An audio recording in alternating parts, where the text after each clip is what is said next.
यहाँतिरको ayurvedic clinic एकदमै famous, एकदम widely famous भनेको ayurvedic clinic. This is our resort. So this is the morning. So clinic Mr. Mola. Hello, good morning, Happy New Year. Happy New Year, guys.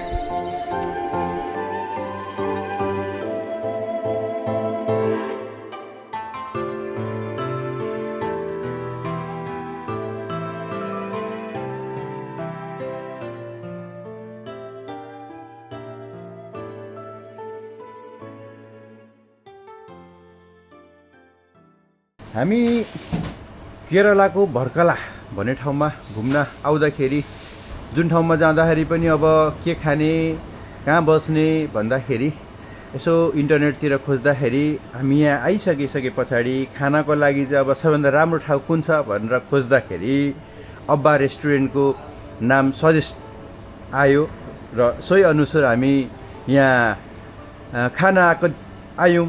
आउँदाखेरि त अचम्मको कुरा र अझ खुसीको कुरा के थाहा पायो भन्दाखेरि यो रेस्टुरेन्ट चाहिँ विशेष गरी सेफदेखि लिएर सम्पूर्ण कामदारहरू नेपालीहरू नै हुँदो रहेछ। अहिले म अगाडि दाई हुनुहुन्छ। नमस्कार दाई। नमस्कार। हजुरको नाम? मेरो भूपेन्द्र सिंह डङ्गोल। भूपेन्द्र सिंह डङ्गोल। हजुरको नेपालको घर चाहिँ कहाँ? मेरो ललितपुरको लेले गोदावरी नगरपालिका 5 नै हो मेरो पनि। ओहो, आनन्दवन हस्पिटल पनि छ त्यहाँ? आनन्दवन हस्पिटल छ, नजिकैमा छ। म पनि डर्माटोलोजिस्ट हो, मेरो पेसाले चाहिँ। हजुर हजुर। अनि त्यो आनन्दवन हस्पिटलमा हाम्रो ट्रेनिङ हुन्छ, 2 हप्ताको ट्रेनिङमा बसेको छु। साह्रै रमणीय ठाउँ होइन त? एकदमै त्यसो भने रमाइलो ठाउँको मान्छे पनि हुनुहुँदो छ ललितपुरको लेलेबाट। तपाईँहरू यहाँ कतिजना हुनुहुन्छ? अहिले हामी लगभग 30 देखि 32 जनासम्म छौँ। 30-32 जना हुनुहुन्छ है? अनि तपाईँ यहाँ आउनुभएको कति भयो? म 8 वर्षदेखि आउने जाने गरिरहेको छु। 8 वर्षदेखि। ए, 8 वर्षदेखि। 8 वर्षदेखि। अनि यहाँ के छ त? यहाँ त्यस्तो कसरी यहाँ सुरुमा थाहा पाउनु भयो? अनि किन यहाँ आइपुग्नु भयो? यो त धेरै टाढा, हाम्रो ठाउँदेखि त यो धेरै टाढा छ। 3000 किलोमिटरको फरक छ नेपालदेखि केरलासम्मको। अनि किन आउनुभयो त तपाईँ? यहाँको दाईहरू पहिला 99 देखि नै गोवामा सँगै काम गरेको हो। अनि बिचमा कोल्याप्स गायब भयो। अनि पछि यसो फेसबुकबाट साथीभाइ चिन्दै जाँदाखेरि फेसबुकबाट कन्ट्याक्ट भएर फेरि खुसी भयो। अनि यहाँ कन्ट्याक्ट भयो खासमा चाहिँ। त्यो विशेष गरी म पोखरा बस्थेँ। पोखरामा घुम्न आउँदाखेरि भेटघाट भयो। अनि लौ त भाइ केरला जाउँ, घुम्न जाउँ भनेपछि यसो नयाँ नौलो ठाउँ, अब नयाँ एक्सपिरियन्स पनि हुन्छ भनेर यता लागेको। ल ठिक छ। अनि अहिले तपाईँको दिनचर्या चाहिँ कस्तो हुन्छ? अहिले हामी बिहान 7 बजी तपाईँ उठिसकेर यसो प्रिपेरेसन गर्दै हुँदो रहेछ। सामान्यतः तपाईँको दिनचर्या कस्तो हुन्छ? हाम्रो त यहाँ लगभग सिजनमा त बिजी नै भइन्छ। बिहान अब सुरुको सिजनमा आएर जसले जुन काममा हात हाले सिजनभरि उसको कामै त्यही हुन्छ। अब 10 बजीसम्म म सबै साथीभाइ मिलेर प्रिपेरेसन गरेर ब्रेकफास्टको गर्छौँ। 10 बजेपछि पालो रेस्टमा जान्छौँ कि 3 घन्टा। आधी स्टाफ 1 बजीसम्म, आधी चाहिँ 1 बजेपछि 4 बजीसम्म। अनि बेलुकाको डिनरमा सबैजना सँगै भएर अनि काम गर्छौँ। सँगै हुन्छ। अनि तपाईँहरू 30-32 जना एउटैमा बस्नुहुन्छ कि कसरी बसिरहनु भएको छ? हाम्रो अलग अलग छ रुमहरू। एउटा घरसँगै भाडामा छ, त्यहाँ आधी साथीहरू बस्नुहुन्छ, आधी चाहिँ होटलकै रुमहरू छ, त्यहाँ त्यसमा मिलाएर बस्छ। भनेपछि एउटै घरमा धेरैजना बस्नुहुन्छ नेपालीहरू? हजुर हजुर। नेपालको कुन ठाउँदेखिको धेरै हुनुहुन्छ? नेपालको प्रायः जस्तो किचनको डिपार्टमा त काभ्रेतिरको दाजुभाइहरू हुनुहुन्छ। त्यसपछि सुर्खेततिरको पनि छ, सिन्धुपाल्चोक, अनि यो बुटवल तानसेनतिर पाल्पातिरको 1-2 जना साथीहरू पनि हुनुहुन्छ। कोही सल्यान, कोही कता छ। नेपाल अधिराज्यभरकै छ। हजुर। अनि अब नेपालमा पनि अब नयाँ सरकार आएको छ, युवाहरूको सरकार पनि आएको छ। त्यो जानकारीहरू कतिको अपडेट हुनुहुन्छ तपाईँ? हामीहरू त प्रायः इन्डियामै भए पनि प्रायः समाचारहरू त नेपालकै सुन्ने हेर्ने गरिरहेका छौँ। जति पनि नेपालमा अहिले युवा सरकार आइरहेको छ, हामीलाई खुसी नै लागिरहेको छ। त्यसमा हामी समर्थनमा छौँ। समर्थन हुन्छ। अनि तपाईँहरू जस्तै विदेशमा अहिले युवा युवतीहरू एकदम विदेश जानको लागि धेरै प्रोत्साहित धेरै गरिरहेको देखिन्छ। उहाँहरूलाई तपाईँ के भन्न चाहनुहुन्छ, के सन्देश दिन चाहनुहुन्छ यहाँबाट, विदेशकै भूमिबाट भए पनि? अब यस्तै हो, अब नयाँ सरकार आउनुभएको छ, नेपालमै स्वरोजगारको व्यवस्था हुन्छ कि भन्ने आशा गरेको छ। तपाईँहरूले पनि के आशा गर्नुहुन्छ?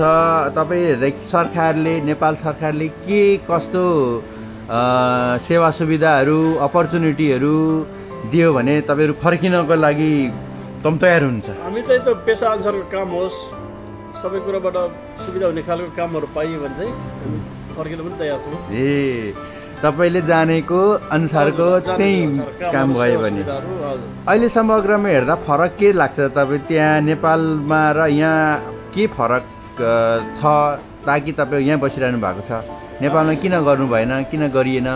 नेपालमा पनि धेरै ठाउँमा गरेको, तर यस्तो हुन्छ कि अब यो परदेशको ठाउँमा भएपछि हामी कलेक्सन जो पैसाहरू जम्मा हुन्छ घर नजिक भए पनि ओहोरदोहोर हुने यताउति गर्दाखेरि बेसी खर्च हुन्छ कि। अब यहाँ चाहिँ सीमित खर्च घर पठाएर बचाउन सक्ने आधार हुन्छ, सेभिङ हुन्छ। सेभिङ हुन्छ। अब नेपालमै बस्यो, काठमाडौँ बस्यो, पोखरा बस्यो भने घरमा जाने आउने गर्दा अन द वे बाटोमै सकिन्छ कि पैसाहरू प्रायः। यहाँ चाहिँ हामी 6 महिना 8 महिना 10 महिना जाँदाखेरि केही पैसा चाहिँ जम्मा हुन्छ। ठिक छ। अनि अब यहाँ कोही यहाँ केरला भ्रमण गर्न आउँदै रहेछन् अथवा यो हाम्रो भिडियोहरू हेरेर कसैले प्लान बनाएछ भने हजुर, यहाँ अब आउँदाखेरि आउने, बस्ने, खानेहरूको लागि कसरी उहाँहरूले तपाईँलाई अथवा हामीले के गरिदियो भने चाहिँ उहाँलाई सजिलो हुन्छ? हाम्रो यहाँको गुगलहरूमा सबैतिर छ, त्यहाँबाट कन्ट्याक्ट गरेर आउनु सक्नुहुन्छ। ठाउँ पनि राम्रो छ, समुद्रको नजिकै हो। हावापानी त अब गर्मी भए पनि यहाँ सिटी एरियामा भन्दा धेरै शीतल छ यहाँ। सिटी एरिया भन्दा यहाँ धेरै शीतल हुन्छ, हावाहरू चलिरहेको छ, रमाइलो भ्यू छ। फेरि अब भ्यू एकदमै रमाइलो छ होइन? अनि यो केरलाको विशेष अरू महत्त्वहरू चाहिँ के छन् एकपल्ट तपाईँले साथसाथै भनिदिनु नि त, हामीले यसो घुम्न त घुम्यौँ। यहाँ घुम्ने ठाउँ चिसो ठाउँदेखि लिएर सबै कुरा छ। मुनारहरू भयो, मुनारमा चिया बगान छ, त्यसपछि छ जटायु पार्क छ, हाउस बोटहरूको लागि अलापिवी, अनि कन्याकुमारी भयो मन्दिरहरूको लागि यो इन्डियाको लास्ट बोर्ड रोज हाउसको छ। धेरै ठाउँहरू छ। ल ठिक छ। र अन्त्यमा हामी अब्बा रेस्टुरेन्ट को नम्बरहरू पनि हामीले यसमा राखिदिनेछौँ यो भिडियोमा, ताकि तपाईँहरूलाई पनि कोही आउँदाखेरि सजिलो होस्, एकदमै राम्रोमा परियोस्, पछि आफूले गरेको निर्णय राम्रो गरेछ भन्ने महसुस होस्। अनि हाम्रो त खासमा गुगलमै छ, सम्पूर्ण विस्तृत जानकारीहरू चाहिँ गुगलमै छ। होटल ग्रिन प्यालेस अब्बा रेस्टुरेन्ट जरुर बेकरी छ, त्यसबाट डिटेल पाउन सक्नुहुन्छ। अब्बा रेस्टुरेन्ट भनेको यहाँ अगाडि भयो, होटल ग्रिन प्यालेस यहाँ देखिरहेको थियो। अहिले म यसमा राख्ने पनि गर्नेछु। र एभरेस्ट जर्मन बेकरी, उहाँहरू सबै यहाँको पौरखी नेपालीहरू यो ठाउँमा हामीलाई गर्व गर्न लागेको हुनुहुन्छ। ल एकदमै खुसी लाग्यो दाइ, धेरै धेरै धन्यवाद तपाईँलाई। ल सरसफाइ गर्दै हुँदो रहेछ। तपाईँको नाम? राम तिवारी। घर चाहिँ? घर काभ्रे। ल यस्तो रमाइलो भइरहेको छ नेपालीहरू भेट्दाखेरि, विदेशको ठाउँमा आउँदाखेरि। यो ग्रिन प्यालेस हो, अघि भनिरहनु भएको होटल ग्रिन प्यालेस हो। सबैजना बिहान उठेर आफ्नो अब प्रिपरेसनमा हुनुहुन्छ। हेलो नमस्ते, ह्याप्पी न्यु इयर। तपाईँको नाम? चेतन। कहाँ हो घर? नेपाल कहाँ? सल्यान। हजुरको नाम? तपाईँको नाम? ओमकाजी श्रेष्ठ। घर? सिन्धुपाल्चोक। ल आज नयाँ नेपालको नयाँ वर्ष र नेपालीहरूले नि मेहनत गरिरहेको ठाउँमा आइपुगेका छौँ। यो हो hotel green palace. Hotel green प्यालेसमा तपाईँ बसेर भर्खला आउँदाखेरि यो ठाउँबाट रमाइलो गर्न सक्नुहुन्छ। Thank you very much. भर्खलाको रमाइलो पार्ट भनेको नै यही हो, तल समुद्र माथि पहाड, भनौँ क्लिफ। कुनै यो यति गहिरो तल र माथि भएको दृश्य देख्न मिल्ने भनेको इन्डियाको एउटा मात्र ठाउँ भनेको यही हो, केरलाको Varkala. What is your name? जोस।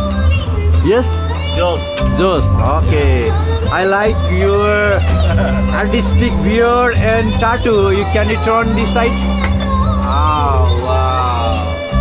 So if you want to come here, then this is Cherry Kandan Cafe. It is located in the North Cliff Helipad, Barkala.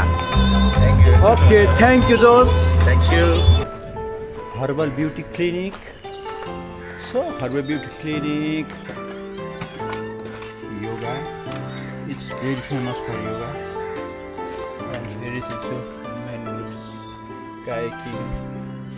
What water activities do you want to do? You can do, and daily yoga, hatha yoga, ashtanga yoga, very for beginners. So these sort of things are very common here in Kerala.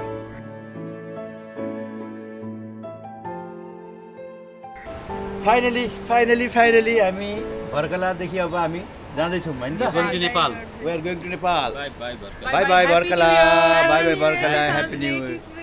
Okay.